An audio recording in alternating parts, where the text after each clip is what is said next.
Paz do Senhor Jesus, meus irmãos, seja muito bem-vindo a mais um vídeo aqui do canal. E hoje nesse vídeo nós vamos estudar aí o capítulo 2 de Apocalipse, do versículo 1 ao 7. E vamos estudar aí sobre a carta à igreja de Éfeso, tá bom? Então se você aí tem a sua Bíblia, você pega a sua Bíblia, tá bom? Para nós aqui estarmos estudando versículo por versículo, tá bom? E se você achar que o estudo foi bom, você gostou, deixa o seu like, tá? Para ajudar o canal. E se você estiver gostando dos estudos, se inscreva no canal e ative o sininho para você receber os próximos estudos aqui do canal, tá bom? E não deixe, se você não assistiu ainda, não deixe de assistir os vídeos anteriores, tá? Os estudos anteriores, tá? Que eu falo sobre os símbolos do Apocalipse, seu significado. Eu falo também do estudo do capítulo 1 de Apocalipse, que é muito importante você acompanhar todo o estudo, tá? Para você aprender mais sobre a palavra de Deus.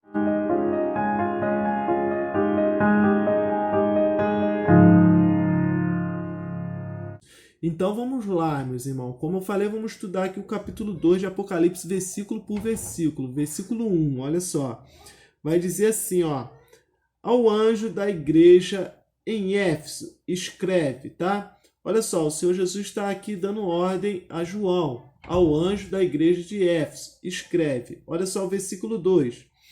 Estas coisas, versículo 1 ainda, meus irmãos, me perdoe. Estas coisas diz aquele que conserva na mão direita as 7 estrelas e que anda no meio dos 7 candeeiros de ouro. Olha só que interessante, irmão. As 7 estrelas, no Apocalipse, no estudo do Apocalipse 1, eu falei sobre isso. As 7 estrelas representam aí aos 7 anjos das 7 igrejas, tá? E anjo, para quem não sabe, significa mensageiro, aquele que leva a mensagem, tá bom? Ou seja, o Senhor está mandando João escrever aos mensageiros da igreja, aqueles que levam a palavra do Senhor às igrejas, tá bom? Aqui, a igreja de Éfeso, o mensageiro ali da igreja de Éfeso, tá bom? E os 7 candeeiros representam o quê? As 7 igrejas, tá? E para quem não sabe, meus irmãos, 7 no livro de Apocalipse representa plenitude, perfeição, tá? E quando o Senhor Jesus escolheu 7 igrejas, não foi por acaso, tá? As 7 igrejas, ele poderia ter escolhido a igreja de Colossos, a igreja de Mileto, mas ele escolheu 7 igrejas específicas. Por quê? Porque essas 7 igrejas representariam todo o período da igreja aqui na Terra, tá bom? E a igreja de Éfeso, ela representa qual período? Do período do ano 31 depois de Cristo até o ano 100, tá? Então, o que acontece? Éfeso, para quem não sabe, significa o quê? Desejável, tá? Desejável. Sim, era uma cidade muito desejada, porque era uma cidade rica, havia um porto ali onde vinham pessoas de várias outras nações, tá? Então, Éfeso também havia muitas pessoas ali que adoravam deuses, tá? Pagões, tá bom?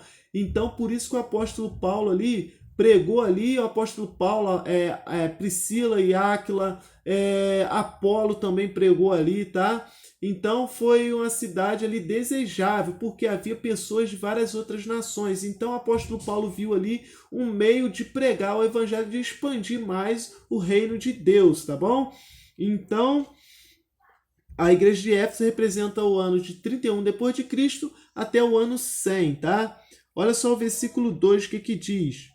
Conheço as tuas obras, tanto o teu labor significa trabalho, como a tua perseverança, e que não pode suportar homens maus, e que puseste à prova os que a si mesmos se declaram apóstolo e não são, e os achastes mentirosos.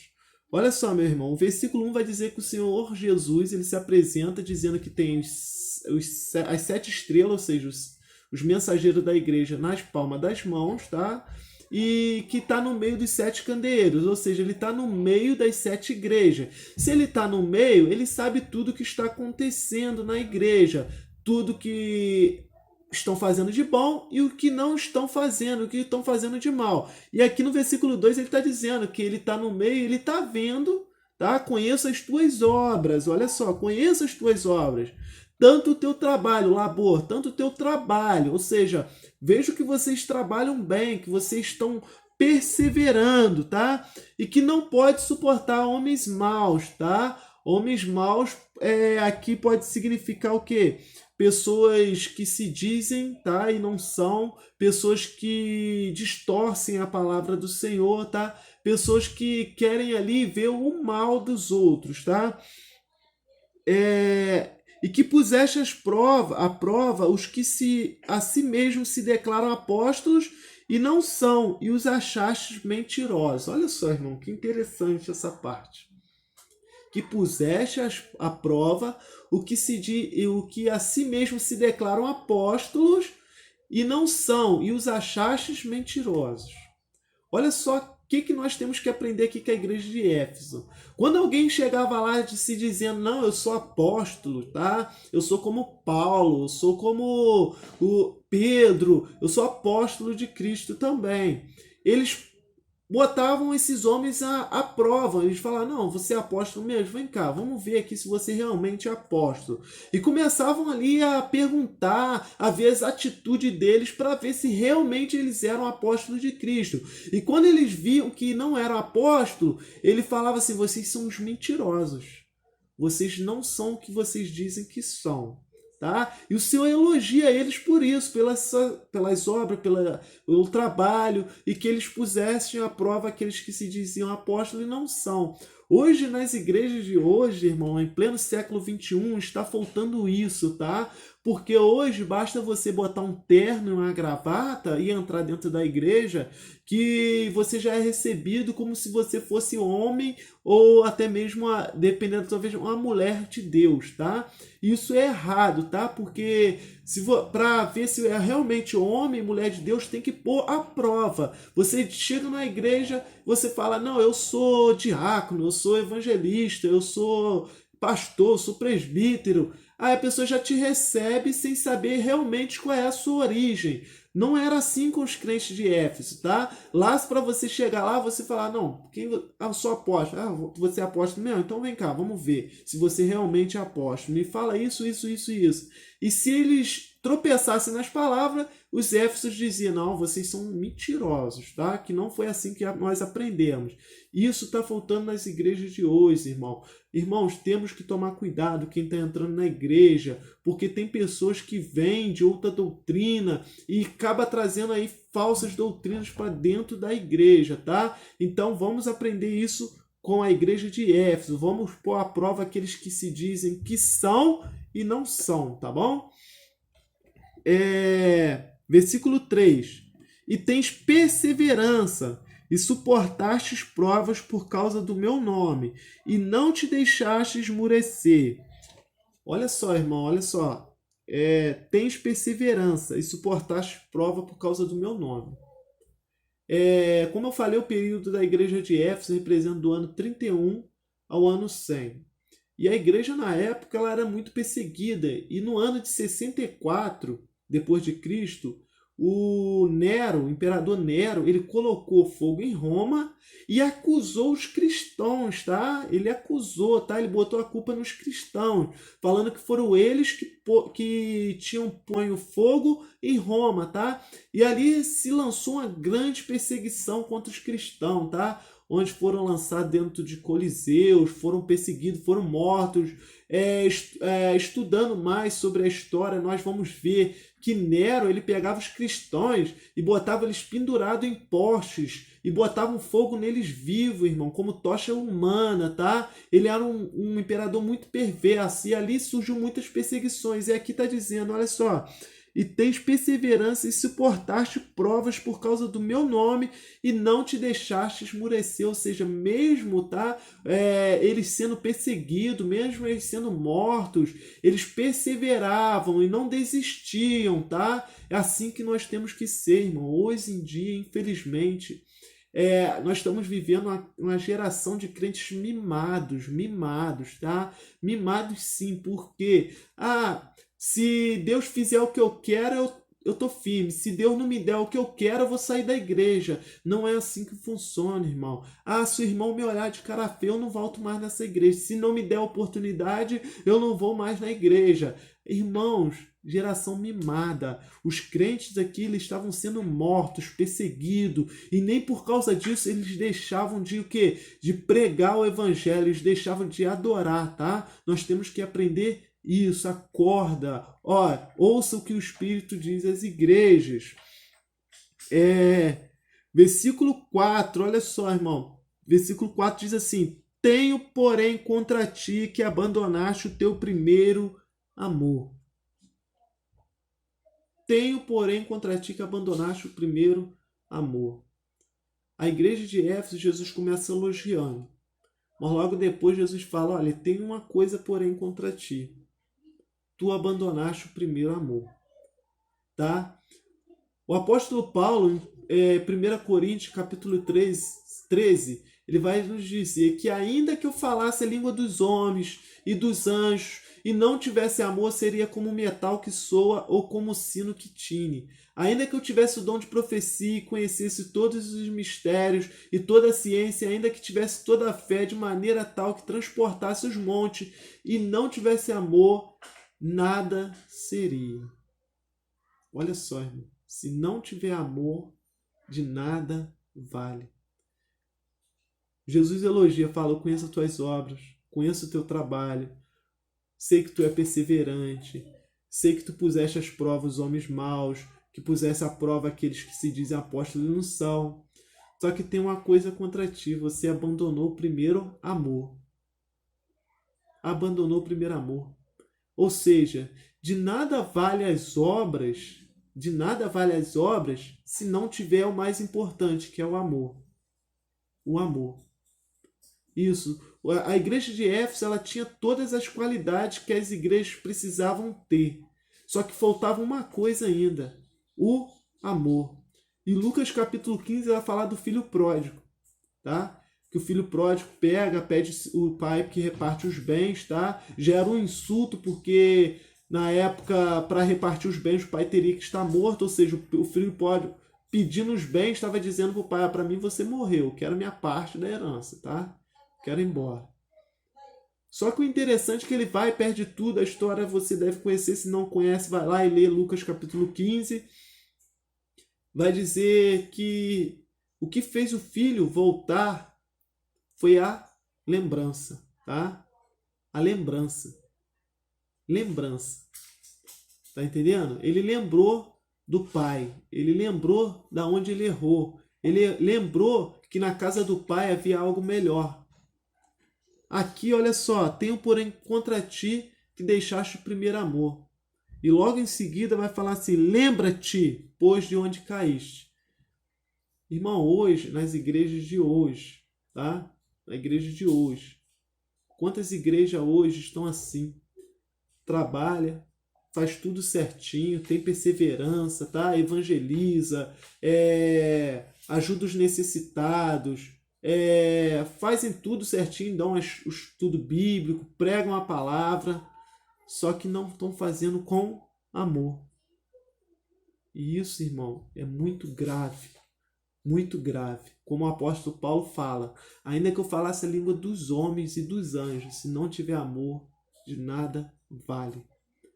Quantos hoje estão fazendo para agradar o homem? Ah, eu vou limpar a igreja porque o pastor pediu. Ah, eu vou fazer isso porque o pastor pediu, porque o evangelista pediu. Eu vou fazer isso porque a irmã vai me ver fazendo. Eu vou fazer isso porque... Irmãos, faça.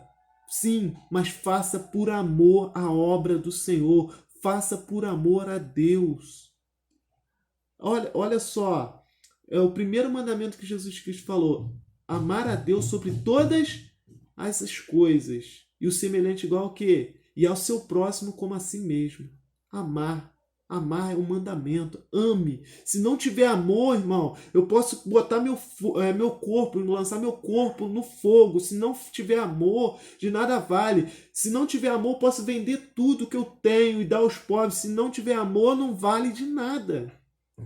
Então nós não podemos esquecer o amor, não podemos abandonar o que? O amor. Isso que aconteceu com a igreja de Éfeso. Ela tinha tudo, mas ela esqueceu do amor. Olha só, lembra-te de onde caíste. Como falei, o filho pródigo, ele voltou por quê? Porque ele se lembrou. Ele se lembrou. E o Senhor aqui está falando, lembra-te. Porque quando você se lembra de onde você caiu e se arrepende, através do seu arrependimento vem um conserto, vem uma atitude, vem um primeiro passo, tá? Para você se consertar. O Senhor falou, você, ó, olha, se lembra de onde você caiu, onde você errou e volta às práticas. Olha só o versículo 5. Onde caíste, arrepende-te e volta às práticas das primeiras obras. E se não, venho a ti e moverei do seu lugar o teu candeeiro, caso não te arrependas. Se não se arrepender, lembra-se? Lembrou? Agora se arrepende. Porque se você não se arrepender, eu vou retirar de você o seu candeeiro. O candeeiro representa o que? A igreja. Tá? A igreja. Tá? E o candeeiro ele servia para quê? Para iluminar. Tá? Iluminar. Ou seja, o Senhor Jesus mesmo disse, seja sal da terra e luz do mundo. Tá? Se o candeeiro não tiver a luz, tá? A luz aqui representa o Espírito Santo, e o Espírito Santo também representa, pode ser amor, tá? É um dom de Deus, o amor. Se não tiver amor, eu vou remover de ti, tá? O candeeiro, eu vou remover a igreja, tá? Eu vou remover a igreja de ti. Versículo 6. Tens, contudo, ao teu favor que odeia as obras dos nicolaítas, as quais eu também odeio, tá? Irmãos, em primeiro lugar, quando o Senhor Jesus está corrigindo aqui é porque Ele ama, tá? Se Ele está corrigindo, o Senhor está te corrigindo é porque Ele te ama, tá? E agora Ele fala, elogia novamente, tens, contudo, a teu favor, tá? Que odeias as obras dos nicolaítas, as quais eu também odeio. Quem são os nicolaítas, tá? A Bíblia não fala muito sobre os nicolaítas, a não ser nesse texto. Alguns dizem que os nicolaítas vêm dos ensinamentos de Nicolau, um dos escolhidos em, se eu não me engano, Atos capítulo 6, tá? Foram escolhidos Estevão, Nicolau, e eles falam, alguns dizem que Nicolau se afastou um pouco dos ensinamentos bíblicos, distorceu um pouco, tá? Outros acreditam que os nicolaítas quer dizer que vem da doutrina de Balaão também, tá? Mas o que eu quero destacar aqui não é da onde veio a origem, mas sim o que eles faziam, tá? Os nicolaítas, eles vamos botar, eram pessoas da própria igreja, tá? Pessoas que se diziam crentes, mas que distorcia a palavra, ou seja, eles diziam que Jesus morreu na cruz, tá? E nós estávamos debaixo da graça. Se nós estamos debaixo da graça, eles diziam que não tinha problema se você continuasse no adultério, se você bebesse, se você comesse comidas oferecidas a ídolos, que não tinha nada a ver, porque você estava debaixo da graça e você seria salvo do mesmo jeito. E nós sabemos que não é isso, tá? Que a fé e as obras têm que andar lado a lado. Ou seja, se você crê que o Senhor Jesus Cristo é teu Salvador, você vai seguir o quê? Os ensinamentos dele, tá? Então os nicolaítas distorciam isso, queriam introduzir esses falsos ensinamentos dentro da igreja, dizendo, você não precisa casar, não tem nada a ver ter relação sexual antes do casamento, não tem nada a ver você praticar adultério, não tem nada a ver você comer comidas oferecidas por ídolos, não tem nada a ver você adorar outros deuses. Então eles queriam introduzir esses falsos ensinamentos. E hoje em dia, quantos nicolaítas tem no nosso meio? Hoje vem falsos profetas pregando nas igrejas que não tem nada a ver. Você, para jovem, você ficar, dar beijinho na boca, que não tem nada a ver. Você não precisa ser casado para ser salvo, tá? Que isso não tem nada a ver. Isso são falsos ensinamentos, falsas doutrinas, tá bom? Temos que tomar cuidado. E olha só, o Senhor Jesus elogia mais uma vez aqui os Éfesos, dizendo, tenho a teu favor que você odeia. Ou seja, nós temos que o quê? Odiar essas obras, essas falsas doutrinas, tá? Esses falsos ensinamentos. Temos que odiar, tá? E expulsar, tá? Expulsar mesmo, tirar do meio da igreja esses falsos ensinamentos, tá bom? As quais eu também odeio. Olha o versículo 7. Quem tem ouvidos, ouça o que o Espírito diz às igrejas, tá? Ao vencedor dar-lhe-ei que se alimente da árvore da vida, que se encontra no paraíso de Deus. Quem tem ouvidos, irmão? Quem tem ouvidos? Está dizendo que é só para mim? Não, está dizendo que é para mim, que é para você, que é para todos, tá? Que tem ouvidos, que ouçam o que o Espírito está dizendo, tá? Que ouça o que o Espírito está dizendo. Ouça o que o Espírito está dizendo às igrejas. Ao vencedor, olha só, ao vencedor, aquele que se arrepender, aquele que permanecer fiel, tá? É um vencedor, tá? Dar-lhe-ei, olha só, dar-lhe-ei que se alimente da árvore da vida que se encontra no paraíso de Deus. Na geração humana, os únicos que se alimentaram da árvore da vida foram Adão e Eva. E quando eles podiam se alimentar, eles eram o quê? Inocentes, tá? Não tinha maldade no seu coração, tá? Eles eram puros, tá? Então, para se alimentar da árvore da vida, que está no meio do paraíso de Deus, nós temos que ser puros de coração, tá?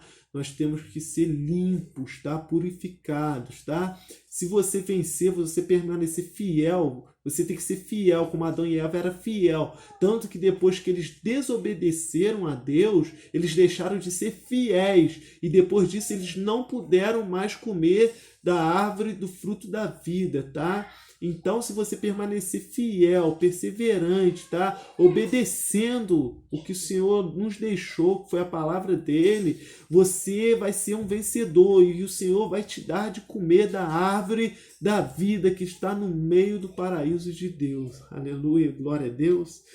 Amém, meus irmãos? Esse foi o estudo sobre a igreja de Éfeso, tá? E que nós possamos aprender, tá?